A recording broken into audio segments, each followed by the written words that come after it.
बड़े दुख की बात है कि आज भारत के एक बड़े जिम्मेदार प्रदेश जिसने भारतीय सेना के अंदर हमेशा अपना योगदान दिया है, उसमें मौजूदा कांग्रेस की सरकार ने एक कैबिनेट मीटिंग बुलाकर एक प्रस्ताव पारित करा है।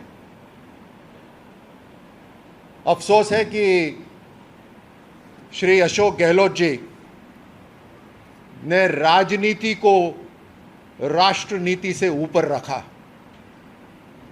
अफसोस है इस बात का।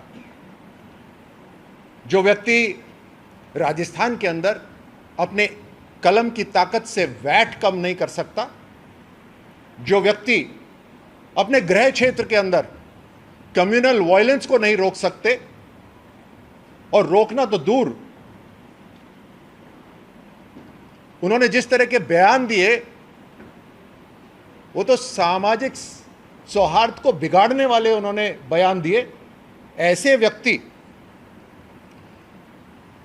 देश हित और प्रदेश हित से ऊपर उन्होंने अपनी राजनीति को रख लिया। ये राजनेता नहीं है, ये एक राजनीति के प्राणी हैं। अगर प्रस्ताव आता राजस्थान के बेरोजगारों के लिए तो हम उसका स्वागत करते। अगर प्रस्ताव आता जल जीवन मिशन घर घर पहुंचे, हम उसका स्वागत करते। महिलाओं की सुरक्षा के लिए अगर प्रस्ताव आता, दलितों की सुरक्षा के लिए प्रस्ताव आता, जिसका माहौल राजस्थान के अंदर बिल्कुल बिगड़ा हुआ है, तो हम स्वागत करते। ये युवाओं की चिंता नहीं करते, ये केवल अपने युवराज की चिंता करते हैं। बेरोजगारी भत्ते के ऊपर इन्होंने यू टर्न लिया है। किसानों के लिए जो वादा करा था उसमें इन्होंने यू टर्न लिया है। ये उस पार्टी से अपना कनेक्शन रखते हैं जिस पार्टी ने भारत की सेना के प्रमुख को गली का गुंडा कहा था। ये उस पार्टी से संबंध रखते हैं जिस पार्टी के अंदर उस व्यक्ति का स्वागत करा गया जिस व्यक्ति ने इस भारतीय सेना को बलात्कारी कहा। ये बार बार सबूत मांगते हैं। एयर स्ट्राइक हो, सर्जिकल स्ट्राइक हो, ये बार बार सबूत मांगते हैं। ये हमेशा से भारतीय सेना का अपमान करते आए हैं। इनकी यही पीढ़ी नहीं, इनकी इनसे जो पिछली जो पीढ़ियां हैं कांग्रेस के अंदर, जो इस खास परिवार की पीढ़ियां, उन्होंने लगातार ये बात करी है जहां भारतीय सेना का अपमान हुआ है। नेहरू जी ने तो यहां तक कह दिया था कि भारत को भारतीय सेना की जरूरत ही नहीं है।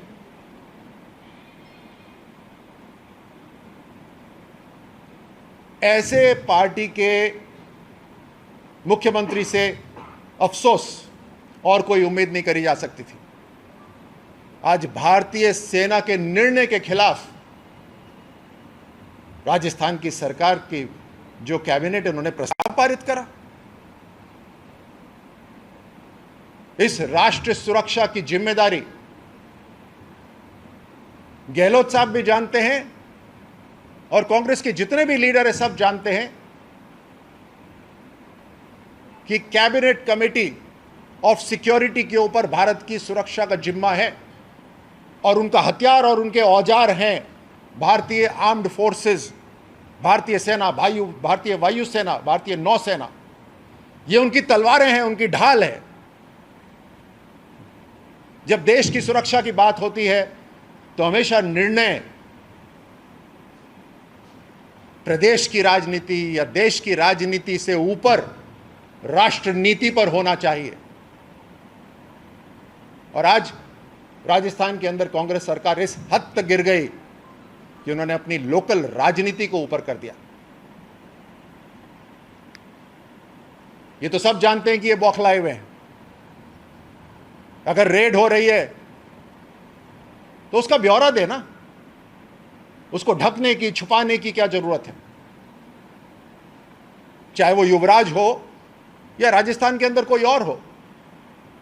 अगर देश की संस्था कोई सवाल कर रही है तो कोई परिवार उस सवाल से ऊपर कैसे हो सकता है? इन्होंने अपने प्रस्ताव के अंदर यह कहीं नहीं लिखा कि हिंसा गलत है। जो पूरे देश के अंदर अगर जहां पर भी हिंसा हो रही है उसकी निंदा करते हैं, ऐसा कतई नहीं लिखा। इनका प्रस्ताव आप पढ़े तो ऐसा लगता है जैसे ये स्वागत करते हैं हिंसा का और इंतजार कर रहे हैं कि राजस्थान में हिंसा हो। बहुत अफसोस की बात है, दुख की बात है कि एक बार फिर कांग्रेस पार्टी ने भारतीय सेना, आर्म्ड फोर्सेस के ऊपर एक प्रश्न चिन्ह खड़ा कर दिया है और उनका फिर से अपमान करा है। राष्ट्रीय सुरक्षा के ऊपर एक प्रश्न खड़ा करा है, राष्ट्र नीति से ऊपर अपनी लोकल राजनीति रख ली।